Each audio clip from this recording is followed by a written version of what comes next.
क्या एक चतुर्भुज ABCD समांतर चतुर्भुज हो सकता है? यदि हाँ तो कैसे? देखिए, एक समांतर चतुर्भुज मान लीजिए ये है, ठीक है। ए मान लीजिए, बी मान लीजिए, सी और डी मान लीजिए। अब बोल रहा है डी और बी को जोड़ रहे हैं तो 180 आ रहा है। तो ये हो सकता है? हाँ। क्या हो सकता है? हाँ। लेकिन लेकिन आवश्यक नहीं है, क्योंकि क्योंकि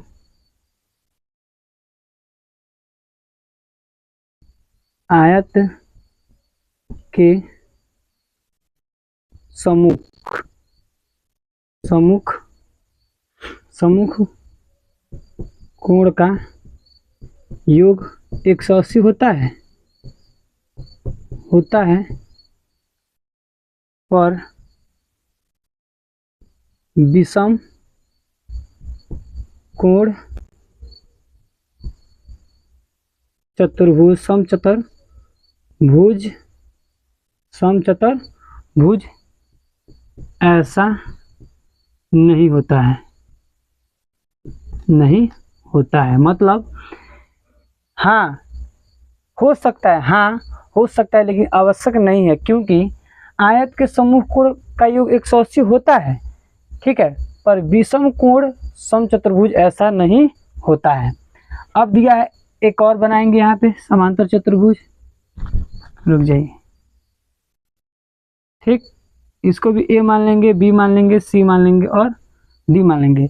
अब दिया है ए बी बराबर सी डी, तो ए बी बराबर यह भी 8 सेमी, यह भी आपका 8 सेमी। अब दिया है डी ए डी 4 सेमी, यह है 4.4 सेमी। तो यह हमारा असत्य है, नहीं है। क्या होगा? नहीं है। क्यों? क्योंकि समांतर चतुर्भुज के सभी आमने सामने, वही यहाँ पे लिखा है, समांतर चतुर्भुज के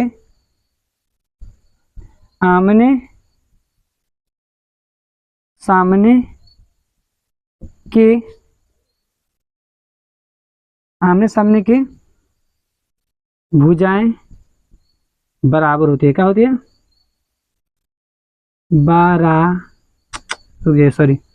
बराबर होती है, ठीक है। मतलब आमने सामने की भुजा क्या होती है? बराबर होती है। अब दिया है एंगल ए बराबर 70।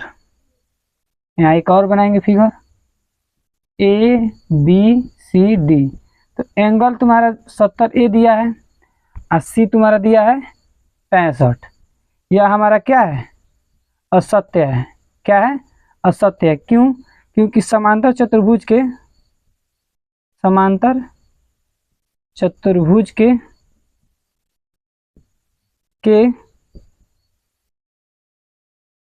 सम्मुख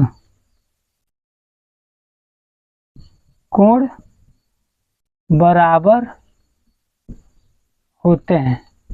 तो देखिए, सम्मुख कोण बराबर है, यहाँ भी 70 रहेगा, तभी हमारा ये क्या हो जाएगा? समांतर चतुर्भुज होगा। एक चतुर्भुज की कच्ची आकृति खींचिए जो समांतर चतुर्भुज न हो लेकिन उसके दो कोण का माप बराबर हो। मतलब हमें ऐसे आकृति बनाना है जो समांतर चतुर्भुज न हो लेकिन उसके दो कोण बराबर हो। हम लिखेंगे यहाँ पे हल। क्या लिखेंगे? हल में लिखेंगे उदाहरण। मतलब हम लेंगे उदाहरण, होगा हमारा उदाहरण होगा पतंग। क्या होगा?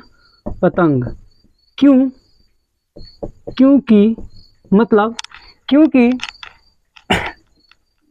क्योंकि समांतर चतुर्भुज नहीं होता है, क्योंकि समांतर चतुर्भुज नहीं होता है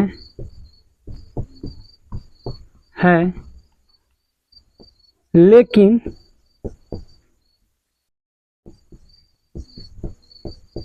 इसकी सम्मुख कोण क्या होती है? सम्मुख कोण बराबर होती है, क्या होती है, बराबर होती है, बराबर होती है। कहने का मतलब ये है कि उदाहरण में पतंग होगा, क्योंकि समांतर चतुर्भुज ये नहीं होता है, लेकिन इसके दो कोण क्या होते हैं, समूह कोण, मतलब आमने सामने के कोण क्या होते हैं, बराबर होते हैं। जैसे कोण बी बराबर कोण सी, मतलब कोण बी बराबर कोण सी, कोण ए बराबर कोण डी। किसी समांतर चतुर्भुज के दो आसन कोण का अनुपात 3:2 है, तो समांतर चतुर्भुज के सभी कोणों का माप ज्ञात कीजिए। तो पहले एक बनाएंगे हम समांतर चतुर्भुज। ठीक, बन गया समांतर चतुर्भुज। ए मान लेंगे, बी और सी, और क्या मानेंगे, डी। यहाँ तक समझ में आया। अब लिखेंगे माना, क्या लिखेंगे बाबू, माना, माना अनुपात, माना अनुपात x। यहाँ तक समझ में आया। तो हमारा अनुपात क्या दिया है, 3x हो जाएगा, अनुपात 2x हो जाएगा। इसको a मान लेंगे, आसन कोण तो हो जाएगा 3x, ये हो जाएगा 2x, क्या हो जाएगा 2x। यह भी हमारा 3x हो जाएगा, यह भी हमारा 2x हो जाएगा। किसके आधार पे, शीर्षामुख कोण के आधार पे। ठीक है, आमने सामने की शीर्षामुख कोण के आधार पे आमने सामने की भुजा क्या होती है, कोण आपस में क्या होते हैं, बराबर होते हैं। अब देखिए यहाँ पे हो जाएगा 2x अनुपात 3x। अब लिखेंगे angle A plus angle B, ठीक, बराबर 180। किसके, 180, किसके आधार पर, आसन कोण के आधार पर। आसन कोण का योग कितना होता है, 180 होता है। ठीक है, तब लिखेंगे ए का क्या है, 3x है, प्लस है तो प्लस, बी बराबर कितना है, 2x बराबर 180। दोनों को जोड़ देंगे, 3 2 5 बराबर 180। ठीक है, अब ये गुणा में इधर आएगा तो भाग में, तो 180/5 काटेंगे इसको, तो आपका प्राप्त हो जाए 5 तिहाई 15, 5 तिहाई 15, 3 यहाँ चल गया, 5 छक 30। x बराबर हमारा कितना आ गया बाबू, 36। कितना आ गया, 36। अब चाहे तो हम यहाँ पे 3x है, तो x की जगह कितना रख देंगे, 36। 36 18 के 8 हासिल 1, 3 3 का 9 1 10, 108 ये आ जाएगा। एक है 2 गुणे x का मान कितना है, 36, तो इसमें गुणा करेंगे तो हो जाएगा आपका 6 दूनी 12 1 2 हासिल 1, और 3 दूनी 6 1 7। ये आपका क्या हो गया बाबू, आंसर।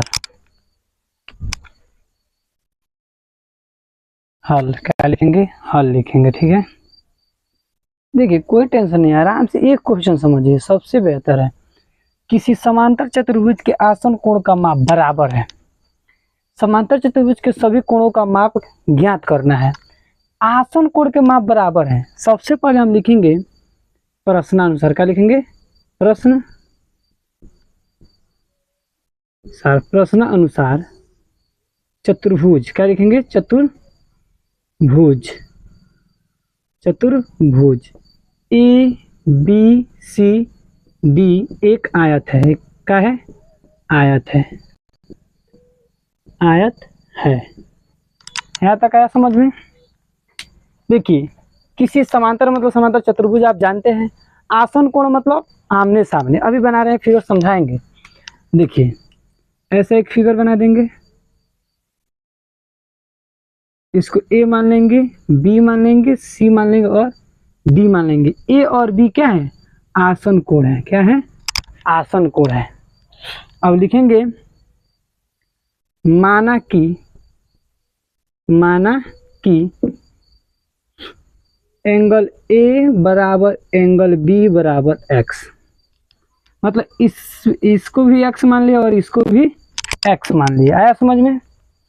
अब लिखेंगे angle A plus angle B बराबर 180। सर ए और बी मतलब जोड़ रहे हैं तो आप 180 कैसे ला रहे हैं? तो यहाँ लिखेंगे हम आसन, क्या लिखेंगे? आसन कोण का योग, योग मतलब जोड़ 180 होता है। क्या होता है? 180 होता है। ये ध्यान में रखिए इस बात को। मतलब आसन कोण के योग जो मतलब जोड़ा जाता है तो 180 के बराबर होते हैं। यहाँ तक कोई दिक्कत? अब देखिए, अब यहाँ पे लिखेंगे ए डी, फिर से बी सी, किसका आसन कोण ये भी है, चाहे इससे मान लीजिए चाहे इससे मान लीजिए। अब लिखेंगे एंगल ए कितना है बाबू? एक्स, प्लस एंगल बी कितना है?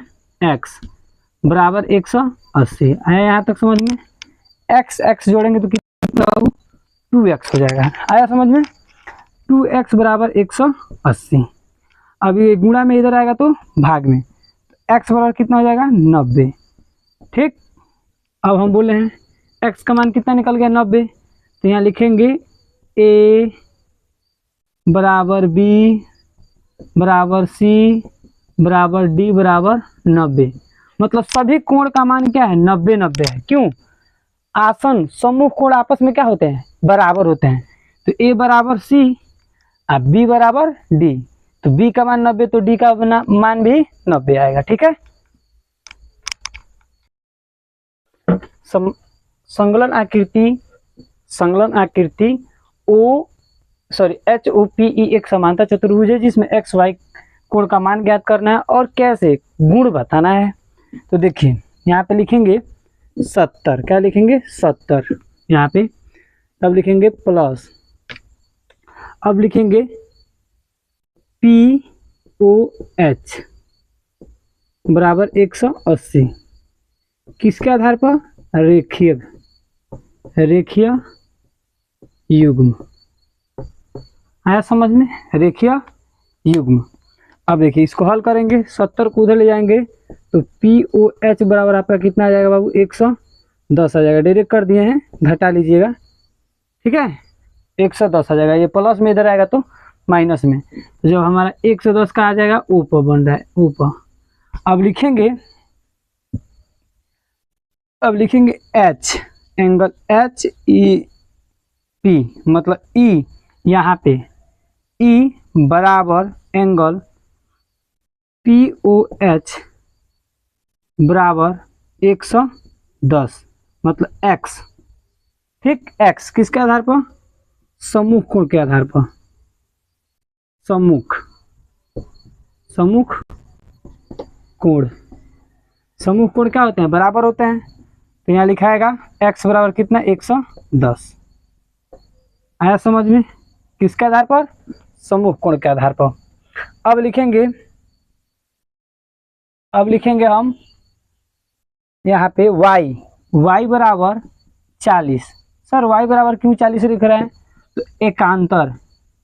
एकांतर कोण बराबर होते हैं तो एकांतर कोण, तो y बराबर 40। अब लिखेंगे एंगल, देखिए angle E plus angle H बराबर 180। क्यों 180? तो देखिए किसके आधार पर? आसन कोण के आधार पर। आसन कोण के आधार पर, मतलब आसन कोण का